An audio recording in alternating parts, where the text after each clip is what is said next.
तो कहता है हमारे पास क्या, लेखन प्रणाली का विकास। तो लेखन प्रणाली के विकास से पहले समझना ये ज़रूरी है हमारे पास कि यहाँ से कुछ क्वेश्चन जो है ना हमारे पास, ये जो टॉपिक है हमारे पास, इससे पहले क्वेश्चन आता है। कहता है कि इराक के दक्षिणी भाग में फसल उत्पादन के मुख्य कारक कौन से हैं।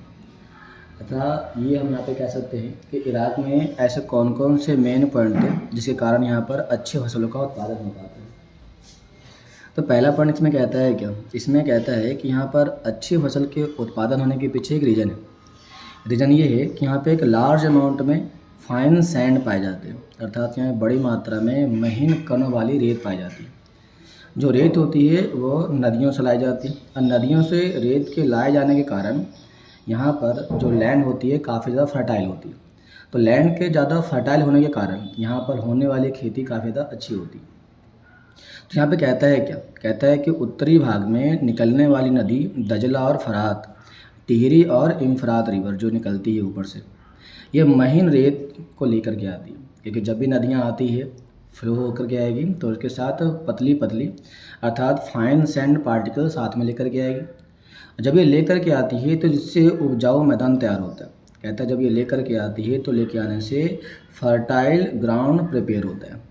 जब ये प्रिपेयर होगा तो इसके कारण कहता है कि इराक के दक्षिणी भाग में बड़ी मात्रा में खेती की जाती है। तो अमाउंट कहता है ना, large amount of farming is done in a southern part of Iraq. इसलिए इराक के साउदर्न पार्ट में क्या होती है, तो बड़ी मात्रा में आपको खेती होती हुई दिखाई पड़ जाती है। ठीक है, तो यहाँ बड़ी मात्रा में खेती क्यों हो रही है, क्योंकि ऐसा इसलिए हो रहा है क्योंकि दजला और फरात, टिहरी और इम्फरात रिवर के द्वारा फाइन पार्टिकल्स को नॉर्थ पार्ट से लाया जा रहा है, और इसके दौरान यहाँ पर ग्राउंड में फर्टाइल ग्राउंड प्रिपेयर होता है, जिससे लार्ज अमाउंट में साउदर्न पार्ट ऑफ इराक में फार्मिंग की जाती है। कोई डाउट नहीं आता, प्लस में पॉइंट आ रही है।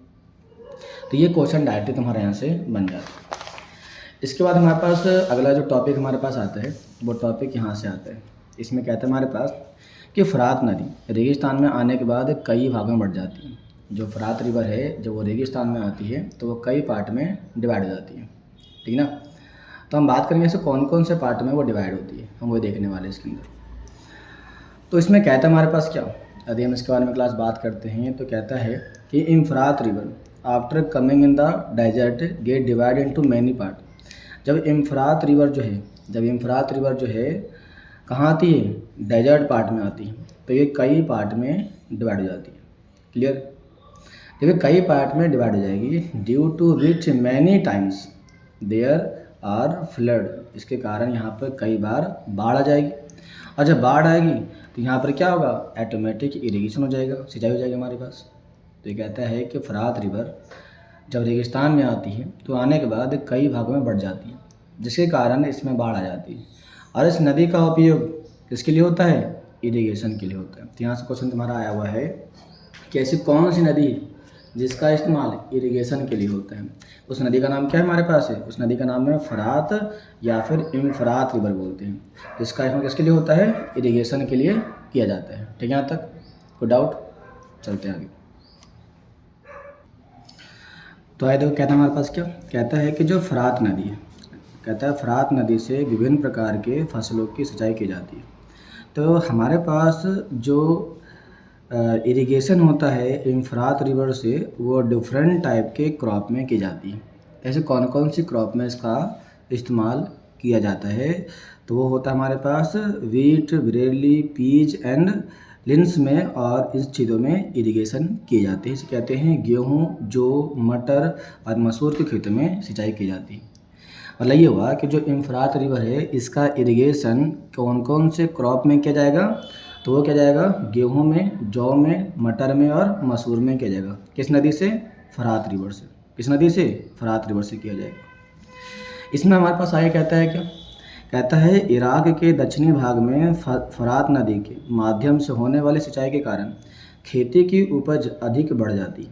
क्योंकि जब इराक के जो साउदर्न पार्ट में पड़ता है तो यहाँ पर जब खेती होगी किसके माध्यम से, फरात रिवर के माध्यम से, तो यहाँ पर होने वाला एग्रीकल्चर प्रोडक्शन बढ़ जाएगा, जिसके कारण यहाँ पर जो वीट होगा हमारे पास, जो जौ होगा हमारे पास, मटर होगा और मसूर होगा, इसकी खेती काफ़ी गुना बढ़ जाएगी।